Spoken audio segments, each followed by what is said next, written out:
bagana nuftu barbada anisi taasuran biyakun nuf akka waldawro gilawro nurabagit biyakun machudara malifi nubiduna sabamti biyakun biyas kabes bari sira kabesinanis biyakal mayataw baroni eratani yero biyak yadanu yom tela kana bijraju abane daimon kenya buketani jole sani biyak yad malifi wadaga ngesa hakatu lalabu raju wante nawota kitabu barisans ana kwako na buketani sawati kana ewongela muskana ugaga baye Ibuna ani akan mengukur wahyu saya itu sudah kate. Ada fikri, I couldn't expect going to bed tram money. Kode kapa untuk asbar, tahu. Wahyu itu pada maliki. Gerodla ke atas kunci sepam. Atas kunci kopo tiga tiga ate. Anu juga kenaf. Wahyu saya itu nufusia muda untuk wajah ini. Kalau muda wahyu falan budan kata na wanufi abad jabe fatik abad kanafu namoni dobaye kitabana kya gerani ega wan no se namoni fulan basara takawa na fulan kinoiti to bayo fulan pero ko fulan sate abikuni gero date esti gojuge wahyu wahyu sarkare Belan nuntu uang anak ini segera wakil gabapan berbeda mali firman Kenya sokai awan efekuna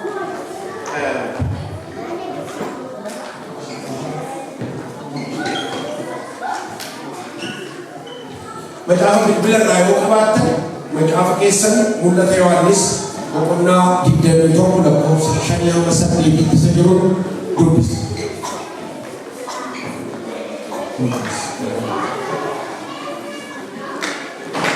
Mulai terkadis pokoknya tidak itu pulang syariah sendiri. Apa sih sekali waktu ini kesusahan kaimo kuno anyuan duma haran kuda jadi. Itu adalah dupilkum amanah maraf ugawan tef kanas cah nanti. Akasumas taera ani alfa omega nas isa jal kamatis isa kamatis ani isa egotif buka bishani isa jirena kenura tolanan kenaf buka bishani isa jirena kenura tolanan kenaf inni mo kaniti darbe algatuf kanit darbe algatuf jira ani waqayo sas nanta innis ilma ko inta Kodi warra lugnota warra amanti kamne warra cigama warra guma warra halale warra khoricha namat kodani warra waqiyoli turfama waqisani warra shobdu ugmas gamu kufama ibiddafi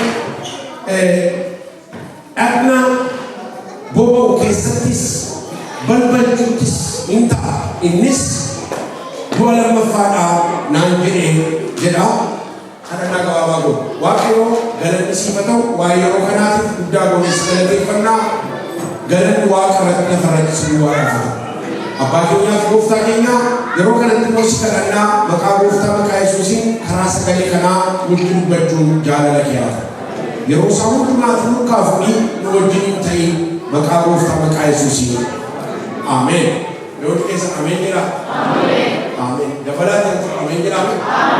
Amin itu nasihat itu. Kalau bayar mula terangis, macam kita kisah, macam kisah kumawan te, kita kan lelabu ni rubaya bayar merakis, lelabu sekolah ni bayar bukudan kita kan lelabu. Mari lelabu yang kita, ada Yohanes arge berreformasi. Kalau mana mati, oka lelabu masteroni. Kau jatuh nongkira, kita akan salah lepas. Bukanlah lama. Apa yang itu bukanlah sedih. Isa mau dia menggaram kubat kaya itu. Itu sakit. mul'ata waan ta'eef mul'ata Yohaannis kana akkaataan itti ibsan xiqqoosee komplikeetii waan ta'eef namooti hin lallaban. Ani har'a boqonnaa 21 lakkoofsa 8 jiru kanarra dhaabbateetan waan gabaabaa dubbata. Akkuma hundi keessan beektan Waaqayyo hafuura. Namni Waaqayyoon harkaan qabe yookaan namni Waaqayyoon hiriyaa godhatee bira taa'e yookaan namni Waaqayyoon wajjin haasa'e hin jiru Waaqayyo hafuura. Waaqayyo inni hafuura ta'e kun immoo Waaqayyo inni hafuura ta'e kun nama keessa jira. Hafuurri Waaqayyo nama keessa buufata. Namoota isatti of kennan, namoota isaaf of qulqulleessan, namoota Waaqayyoof adda of baasan keessa hafuurri Waaqayyo jiraata. Seeneen isaa hafuurri Waaqayyo isin keessa jiraata. Namni hafuurri Waaqayyo keessa jiraatu nagaa qaba. Aara galfii qaba, boqonnaa qaba. Kanaaf Waaqayyo inni hafuura ta'e kun nama keessa jiraata. Kanaaf namoonni hafuurri Waaqayyo isaan keessa jiru hafuura Waaqayyootiin geggeeffamu. Sagalee Waaqayyoo ergaa Phaawulos gara warra Roomee irratti barreesse irratti maal jedhaa? Namoonni Waaqayyoo hafuura Waaqayyootiin geggeeffamudha. Hafuuratu isaan geggeessa. Namoonni hafuura Waaqayyoo of keessaa qaban hafuura kanaan lallabu. Hafuura kanaan faarsu. Hafuura Waaqayyoo kanaanitu raajii dubbata. Hafuura Waaqayyoo kanaanitu waldaa geggeessu. Hafuura Waaqayyoo kanaan ergaa garaagaraa qabu. Akkasumas immoo namoonni hafuura Waaqayyoo of keessaa qaban hafuura Waaqayyootiin barreessu. Hin barreessu. Barsiisonni macaafa qulqulluu hundumti keessan akka beektan macaafa kana kan qabdan ofirraa qabu manaas qabaatu eegaadha. Amantaa Ortodoksii keessa namoota jiran macaafa kana 81 wadhanii itti amanan. Akka macaafa የመጽሐፍ ቅዱስ ህብረት ወካሞ barreeffama macaafa qulqulluu keessatti ኖረ kanunaayi yookaan sagalee Waaqayyoo ta'uusaa kan rageeffame macaafota 66 jira. Macaafota 66 kana barreeffamaan ta'an macaafa kana barreessitoota gara 40 barreeffame jedhamee yaadama. Namoota barreessan garaagaraa 40 barreessan macaafa kana.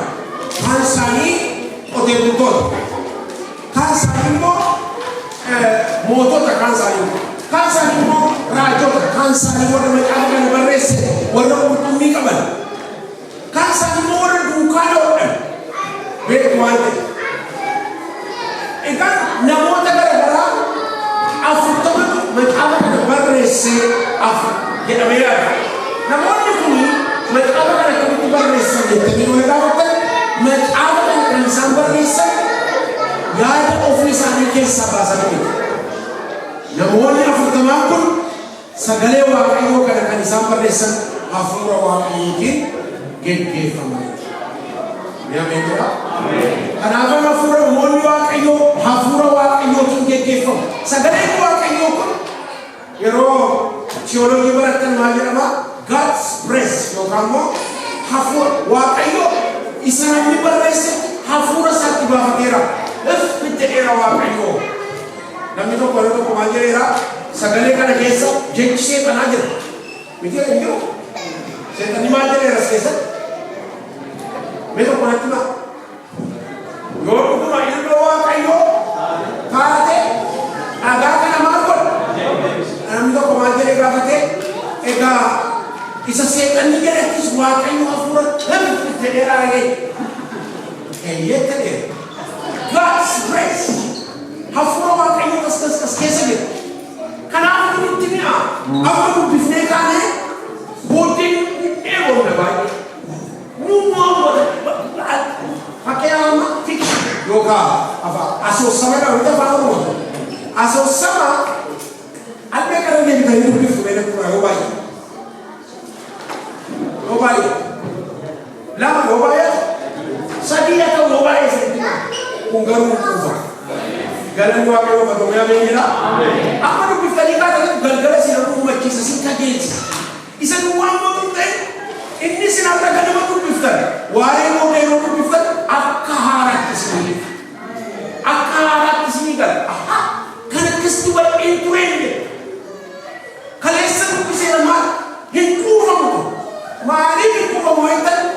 waaqayyo keessa. Hafuura waaqayyo keessa namante isa duwwaatu ta'e namooti barreessan. Phexros fa'igaa warra qurxummii qabata. Inni dunkaanoo dhimmoodatti maqaa. Phaawulos kan dunkaanoo turanii ittiin bulmaatisa dunkaanoo kun. Kan isaan mootii godhatti bal'atu. Nama mootii ture nama biyya kun. Daawit raajota baay'ee natti dandeessu. Raajota keessa Hisqeel jira, Ermiyaas jira, kan biraa Isaayaas raajota natti maqaa. Maal dubbatanii raajota beektan? Musee is a leader. Hosea. Ifa wala tamisha. Hosea. Kambra. Daniel kambra. Ambaqo. Gerri kunundu hafura waaqayyo geeggeeffaman isinii eebbisa. Hafurri waaqayyo isin geeggeessa. Amen. Yeroo isin geeggeessu hafurri waaqayyo gara mootummaatti isin geessa. Gara nagaa. God's spirit. Namoota waaqayyo keessa hafura waaqayyo jira. Yaa biyya lafaa kanarra hafura lama jira. Kana haala ta'u namni beeka. Maali? Kana lamaan keessaa gara tokkotti goruuma qaba namni. Hafura lama jira. Inni tokko hafura seexanaa. Seexannis hafura. Hafura seexanii kanaan nama keessa galchuudha. Nama waama sana dubbadhu malee namoonni theological debate tokko jira. Namni egaa waaqayyotti amanee gooftaa qabaatee yeroo baay'ee kaafne kana booddee isin irratti hojjedha. Namni gooftaa Yesuusitti amanee waaqayyo wajjin jiraachuu jalqabee tajaajiluu utuu gooftaa wajjin jiru seexanni keessa isaa hin jiraatu moo jiraatu? Maal isin jiraata? Discuss godhaa malee kana. It's an issue. Ya, injira, makna injira kalau biasa nama bos tak biasa. Ya, okey. Garu mereka apa akan sekolah? Malu mafiu, hafura wante setani, hoji se objek cunaf setani, mal berbadi cunaf, mal berbadi, nama berbadi, body, wante se objek berbadi, body berbadi, intikal. Pasal setani karena namni tokko waan jedheera warra gooftaatti amanan seexanni keessan teessue dudduubaan lolche. Demon obsessed and possessed waan jedhamu jira. Possessed namni ta'e keessa isaa jiraatti jechuudha. Maqaa jedhaa baay'ee dhaase. Abbaan isatti of kennetti keessa jiraata. Isa sinitti of kennitattu isin keessa jiraata jechuudha.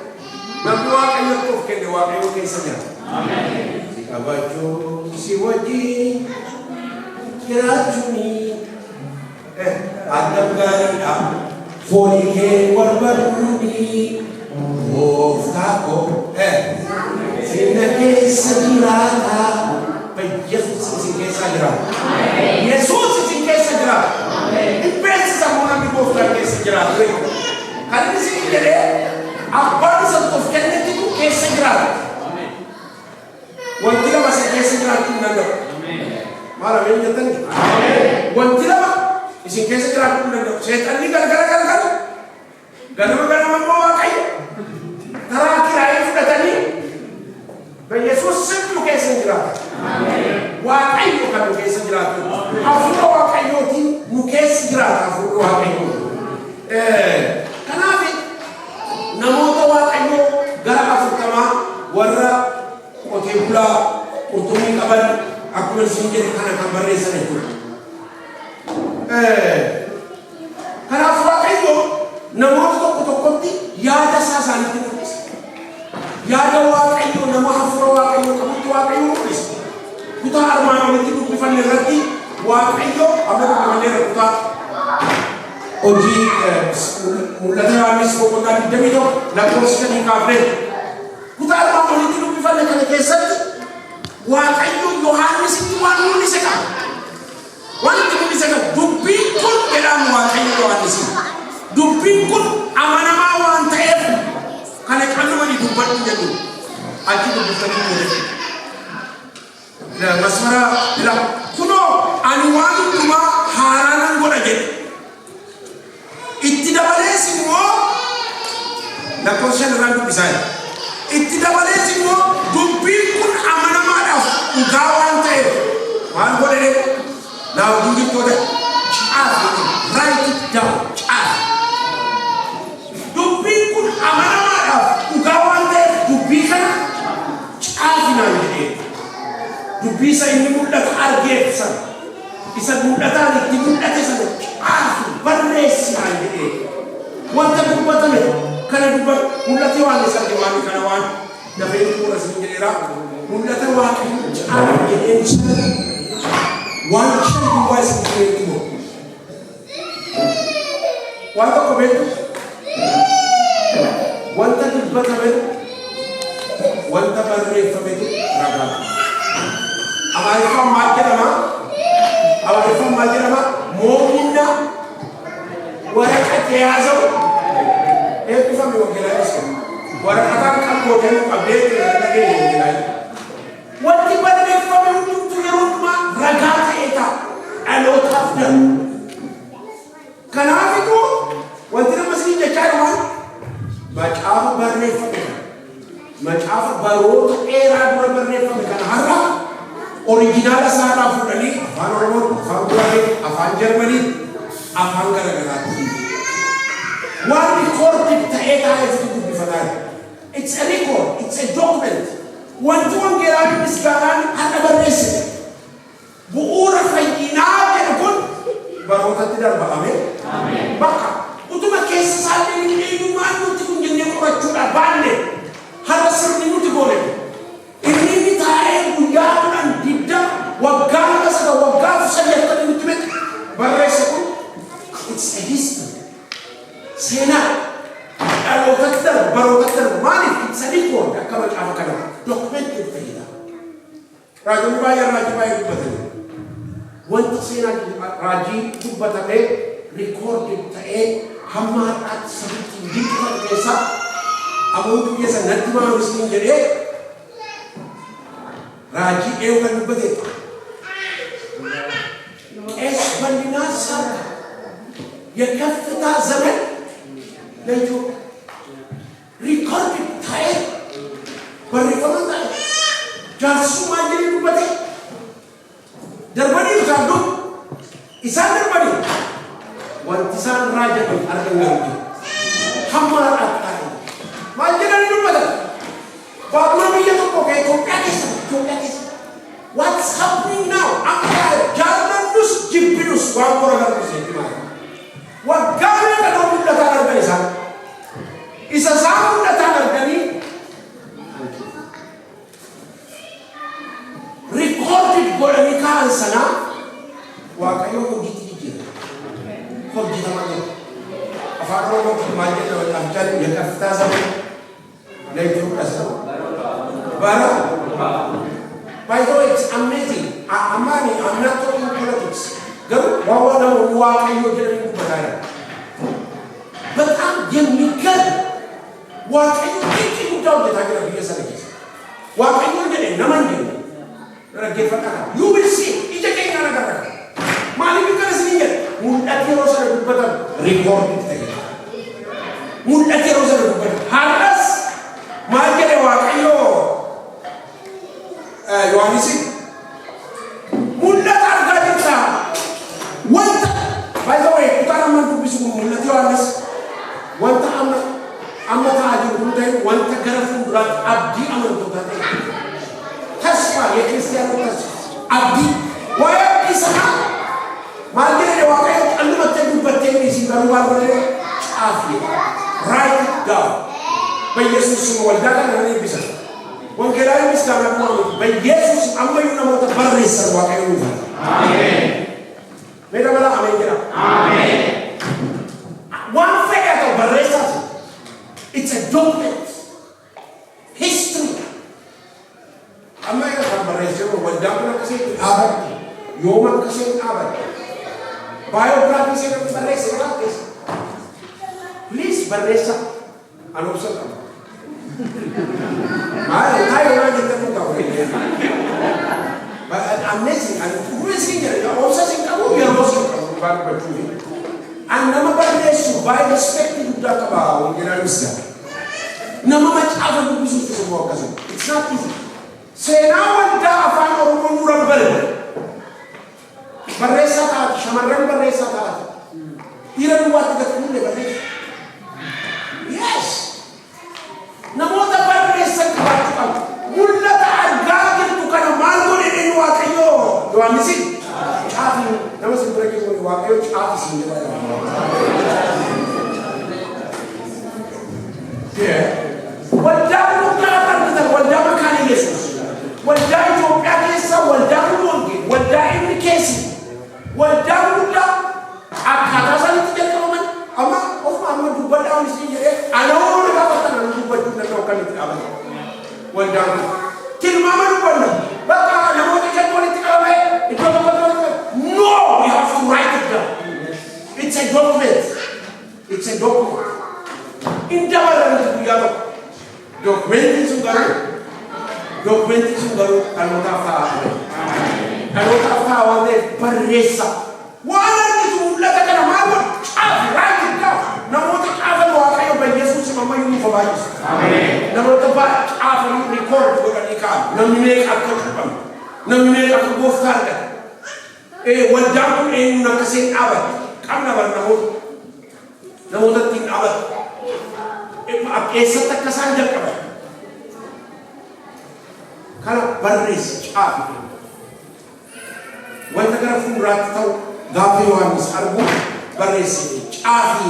Mul'ata misitti mul'ata gada caafi. Maali mul'atitti mul'ata? Tokkoffaa wanta inni dubbate dhaggeeffadha. Mul'ata akkasumaan argee jedhu caafi inni tokko maali? Caafi naan jedhe maal caafa gaafa jedhu tokkoffaa maal argee Yohaannis waa'ee bantii haaraaf lafaa isa haaraa inni arge Yerusaalem isee haaraa bantii waaqaa keessa akka misirroo dhirsa isheetiif kuulamte dhufuudhaaf jirtu maal godhu? Caafa. The new heaven and the new earth coming. Waa'ee Yerusaalem isee moofamti. Isee qulqullooti duwwaan itti galamee adeemee. Namni fayya jiraas namni gooftaa argate. Haala jedhu wata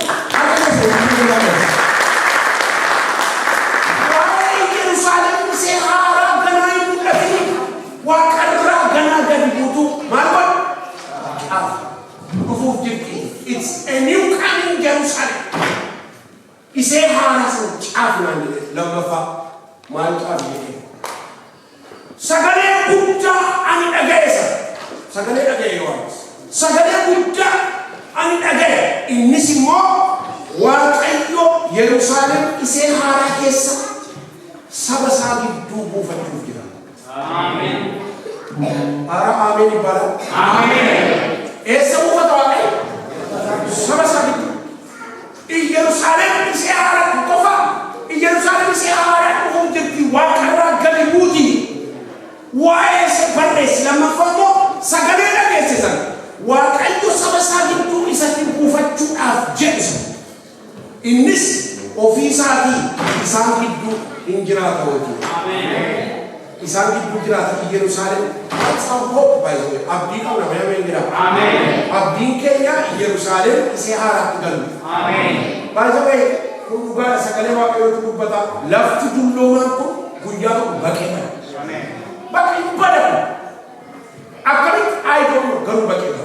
Sadaffaa caafi naan jedhee maal caafa gaafee inni sadaffaan akkas jedhee inni dhufuudha. Haaleluyyaa. Eewni Yesuus inni Yerusaalem irratti mo'uudhaaf dhufu Yesuus sun imimmaan fuula hundumaarraa hin haqa. Ameen. Haala kanaaf kananiin jedhamaa. Ameen. Imimmaan fuula nama hundumaarraa isa duwwaa sagalee akkas jedhe caafi inni dhufuuf jiru sun imimmaan nama hundumaarraa haqeetu isa booddee du'in jiru. Ameen. Du'in jiru isa booddee immoo akka jedhe bara lolliif oolnet jedhamu afaan. There is no war. Eessa duutin jiru boo'ichin jiru lolli jiru galanni Waaqayyo. Ameen. Kana maal godhee caafi arfaffaa caafidhe maal caafidhe mul'ata Yohaannis 21 inni teessoo isaarra jiru haleluuyaa kan nuti caafi Yohaannis maal mul'ata argite maal inni teessoo isaarra jiru waan hundumaa haaraa godhe. Ameen. በኢየሱስ ስም ሲነብሰ ድሬኒ ከሰን ሃራ አሜን ኢየሩሳሌም ሲያራ ከሰ ኢሴ ቦፍታን ትወረት ኢብሳን ሳከን ወደ ከሰ ይሮት ማዋቀ ፈና ተይሰ ከሰ እኒ ተሶ ሳራታው ዋንዱማ ሃራ ወደ ጀንቲ ጫፍ የዋና ተፋል ዝትየ ሸረፋ ማይኔኒ አከዘ ጋሰቦቴ ከነስ በረሲ ማይኔ ሰቦቴ አኒ አልፋ አሜን ani alfa da ani omega da ani isajal qabatis menom diko amen amen isajal qabas kuma waqesta amen isa barabara kuma yakira isa duawe isa simose Yerusalem arat sigat amen maqasa dalal hallelujah yes it's not joke by the way namot bayen tu kalladani gerimsa idabali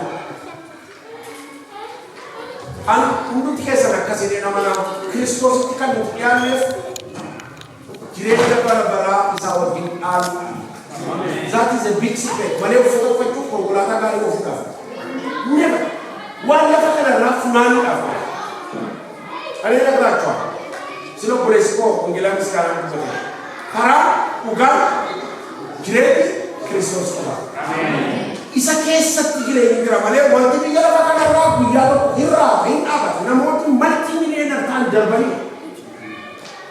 Yerusalem jirega sabarabara Yerusalem hara kessa waqiyo jin namina gira ene namo amen amen ise ufuftisi amen adimo ullata agarte kana it's a coming Jerusalem about the coming Jerusalem ise Yerusalem wa harasa mulata argite kana chaaf yedo ani alfa ani omega ani jalqaba mera to parkasaw kasi yesus jalqaba yesus jalqaba ani na tangram ti karo jira jalqaba be alka ke saw kala yesus jalqaba na yesus jalqaba jabala to sagale ke saw ka yesus jalqaba yesus isa kumala yesus jalqaba be yesus alfa na omega ni ta igreja ke sara amen kan amandore record it down it's a record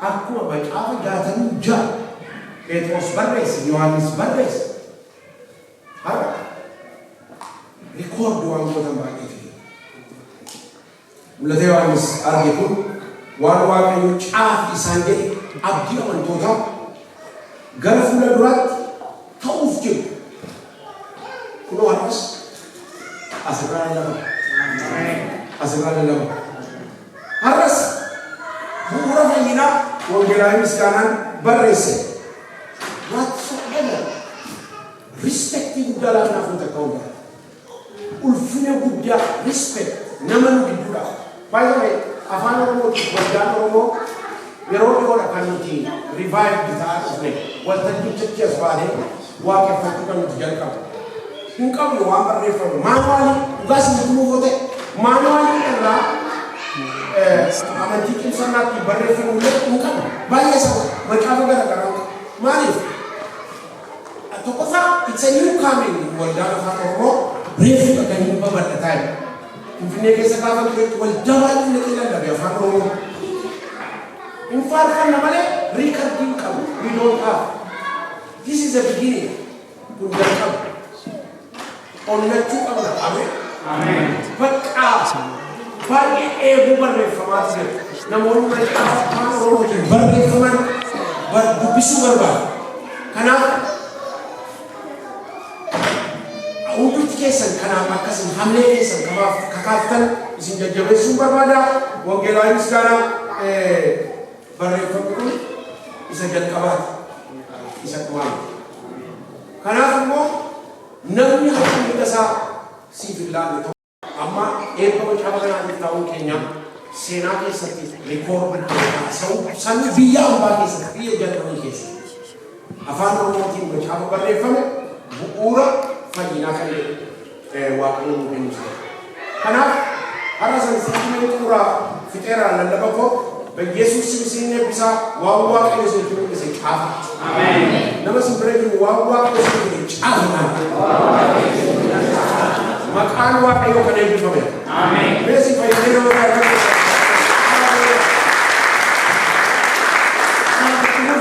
Misalnya, kembali ke masjid salam untuk kita, biar kita ini, kita